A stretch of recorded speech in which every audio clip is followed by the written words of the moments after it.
Welcome back to episode 7 of our truly ridiculous adventure. If this is the first time you're here, go back, check out episode 1. There's lots for you to catch up on. We are still at our first proper stop along the Nullarbor, and we've been here for almost 2 weeks, which has been tough.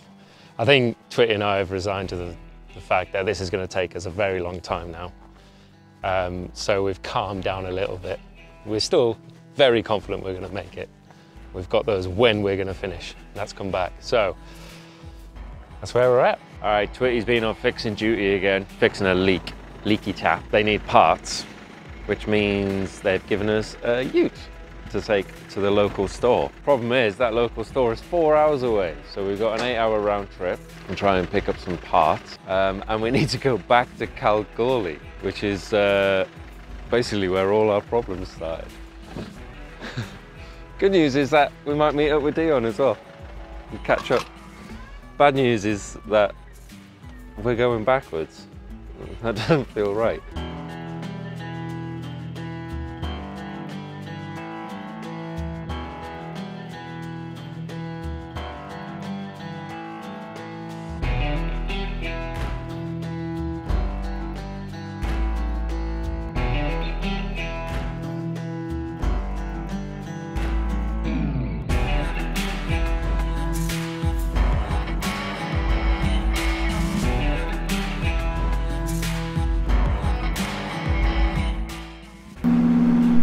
Knew there was camels in Australia, because I certainly did not. Look at them. That's one thing I wanted to see here. I'm really glad I did. Okay, I don't want to scare them anymore. Let's go.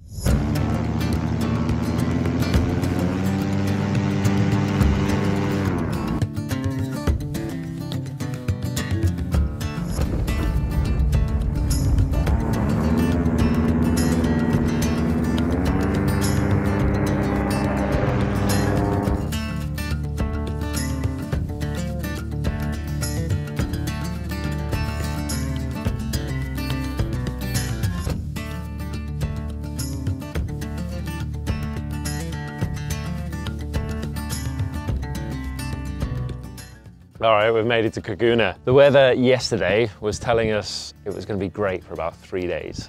And as we were flying this morning, checked it again, and it's all changed. So the problem that we've got with flying just little amounts along the Nullarbor, as I said before, there's no support. Like, there's roadhouses every 200k, which is why we put the fuel stops in. If we land out between those points, and the weather comes in bad for a few days, we've got no food and no water, or at least not enough to last us that period of time. So we need to be really careful with our choices and make sure that we aren't going to get stuck out. I mean, we could always get a lift somewhere, leave the kit, but it's just going to be a bit more difficult to do it that way. So camping here tonight. Hopefully we can get away in the morning if the weather doesn't change again. It's still a bit strong. We're pushing into a headwind. It's going to take us quite a while to do just 60k, but we'll get there. Stop at Cocklebiddy is the place it's called. These names are brilliant. And then push on from there as soon as the weather allows. I'll keep trying to think of new content to deliver to you guys rather than the same old weather story. And then we'll just carry on.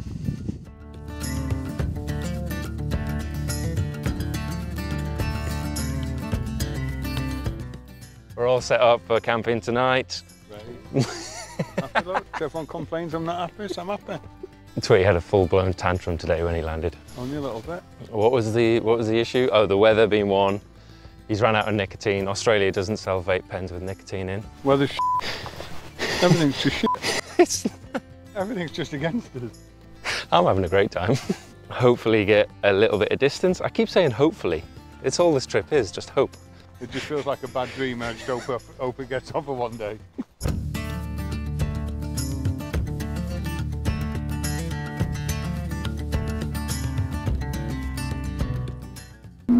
Okay, we're away this morning, nice and early. Not as early as we would like. We woke up to rain on the 10th, which wasn't ideal, but it managed to clear just as our timer went to get out of bed. So luck is on our side today. Oh, maybe not. We're only doing 30k an hour. We've got 60k to go this morning. I think that's all we're going to make before the wind comes in. So nothing's going to get me down today. It's my birthday. What a way to spend your birthday. Camping out in the middle of nowhere, flying across Australia on a world record challenge. I'm pretty happy. It's a good way to spend it.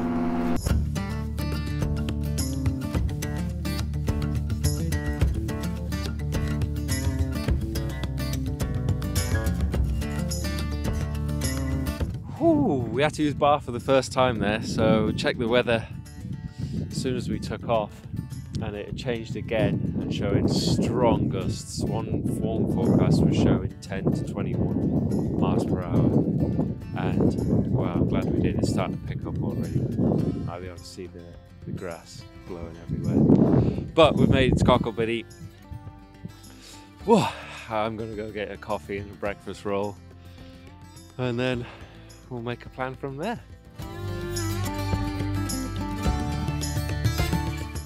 I don't believe it, my tyres just completely exploded. Not on landing, but pushing the trike up here, as soon as we stopped, it just popped and took me by surprise actually. They're not the original tyres I got on there. The other ones were worn down. After I crashed the tyke, the tracking's been off, so when we've been riding it, it's been wearing the tyres down a lot.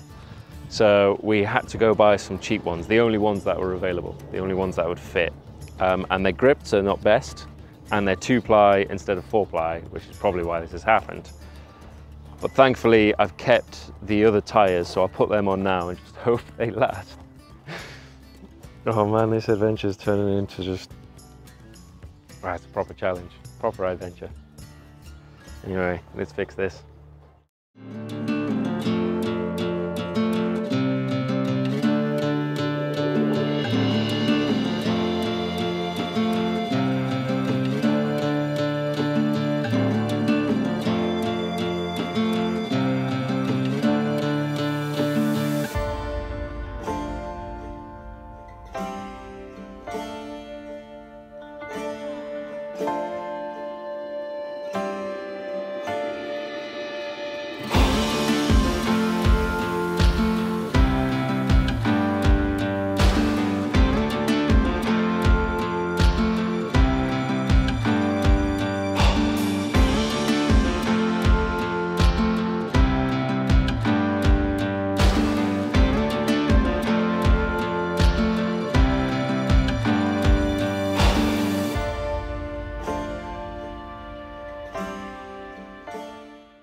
All right, so we've made it to Majura, and that was the most epic flight I think I've ever been on a scale of 1 to 10. Where would you rate that? It's a 10. It's a 10? It would definitely be a 10. 10 out of 10. You don't see clouds and stuff like that. You just don't see it, you know, especially waves of it and just following across the top of the wave. Yeah. It was like being a surfer. Yeah, mate, it was amazing. Definitely one of the best flights we've had, in general, I think. Not yeah, just... because we haven't had many flights because of the bloody wind and the flies. Okay, so they've agreed to let us help out here, so we're going to do a little bit of DIY. A little bit of DIY. Cleaning. Just to keep us sane, really.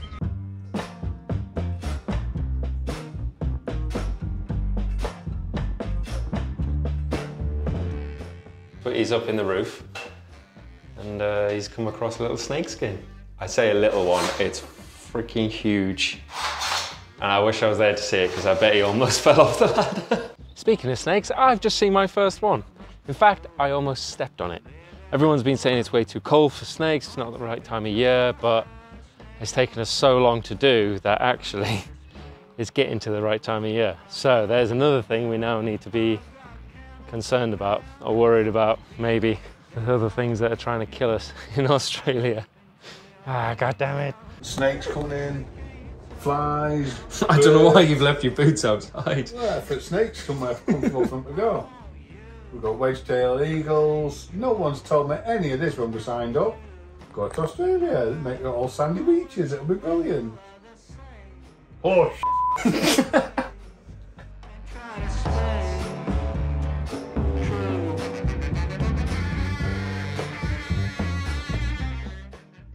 fuck is that? Idiot. Twitty's walking away. With a bit of a strop. Like, oh, look out for spiders as you get in the car. He's like, well, the door's closed. Look at that mother there. Don't even know what that is. We've been upgraded. Twitty refused to get in the other car. Why? Why did Twitty refuse to get in the other car? What was in there, Richard? Apparently it's a huntsman. Awesome. They don't kill you, they just draw blood. So not too bad. That's right. So Teresa, one of the workers here, has let us borrow a car to go and explore the nearby caves of the Nullarbor. So off we go.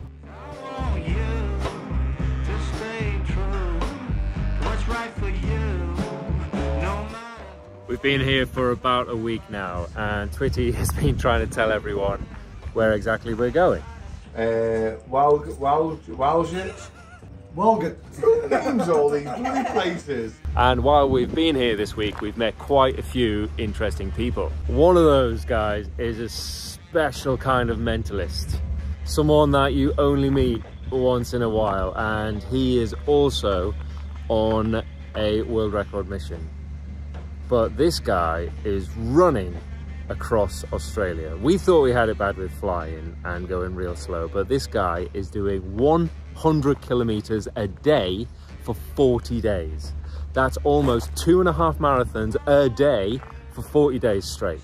He's taken one day off, which is why we met him here, because he was struggling with some pain, so we went to get an MRI check. Even that was basically a 24-hour round trip, and then he's back and running the next day. I'm going to drop some links in the description so you can go check him out. He's just a different breed, and he's really inspiring a lot of people, and it is just a different level of motivation. So go check him out, show him support, because what he's doing is quite amazing. Annoyingly, he's probably going to beat us across Australia as well, and he's running. It shows how slow our progress is actually going. Another thing they've done is give us some merch. So we've got some nice hoodies from them, a bit of support, something to keep us warm, a few of extra socks. We'll see if we can fit them on the paramotor somewhere. I wish I got some more footage of all the support crew, but we just got lost in the moment. We were just having way too much fun and enjoying having a laugh with the guys. It's actually been quite a good few days. Okay, back to flying. So in the last episode, I mentioned that Twitty was getting about 5 litres an hour, where I'm getting about 6.5 or 6. So to maximize our potential at actually making some distance, what I've done is added an extra fuel tank. So I plumbed it all in so that it drops down into the main tank. I can just blow into the tube in flight, which was Twitty's idea. That pressurizes that extra tank I've put on there and pushes the fuel into the lower tank, so that I've got an extra 5 litres now, and that puts me on par with Twitty.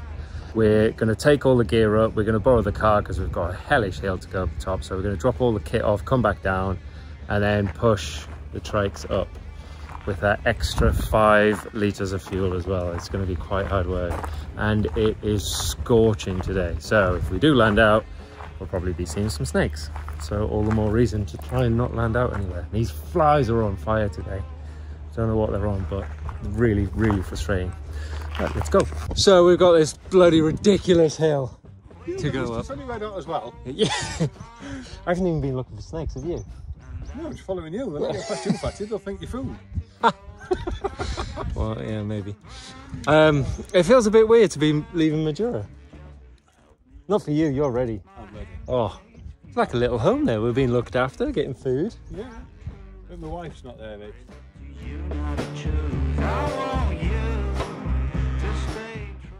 2 months of Roadhouse food really isn't doing my fitness any wonders. But we're finally at the airfield and we are ready to go. Wind's not looking too bad for 2 o'clock in the afternoon. Okay, so the wind's too strong. Well, it's not, it's just gusting too strong. And the forecast is worse for the place that we're going. So it's always so hard to make decisions when you know you can fly. If you're coming back to the same place, then you could take off, you could stay up in the air while the gusts are coming through or whatever, you take your time. And even that, it's a risk, but it's so hard to call it when we're so far into this. Well, we're not so far into the journey. We're so long into the journey. Every time we get ready to go, or every day we look at the weather report, it's really frustrating. Twitty he's extra frustrated. He's also run out of nicotine. He's only got 3 Yorkshire tea bags left, so he is right on edge. Yeah, another one of those days. It's early morning. Early morning, 4:30. Take 2. We're going to head back up that bloody hill after a cup of tea, and then we'll take off. With some Tim Tams. Breakfast of champions.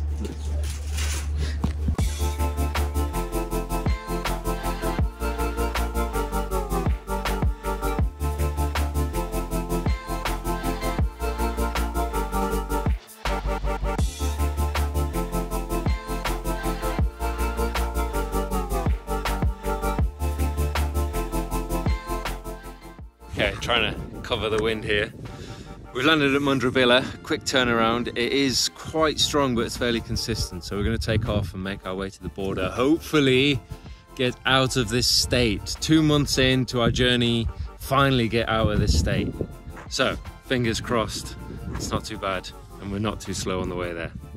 Immediately after recording that video, the gust got way too strong. And following that was a huge tantrum. Completely lost my cool, toys out the pram, dummy on the floor, full-blown tantrum, only eased by poached eggs on toast and a coffee. We were keeping an eye on the winds while we were having breakfast, and it's died down. So we're back at the airfield, nil wind. It's meant to be switching, so we've got this short period of time that we could take off and carry on. Hopefully get the south border. Let's get set up and go.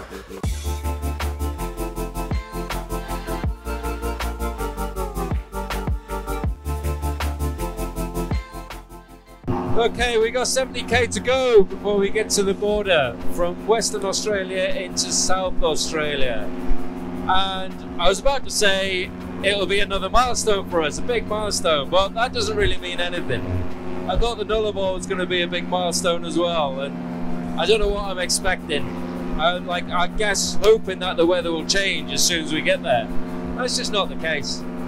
We're predicted to be hunkered down here for another 3 or 4 days. Could be longer, and that's just part of the journey. Quite far in the distance over there you can see the cliffs, the sea line, and here is where it used to be millions of years ago, which is quite hard to believe really, but you can just see how flat it is everywhere except this one ridgeline. There it is, the border crossing. Finally making it out of Western Australia, finally making it out of this state into South Australia.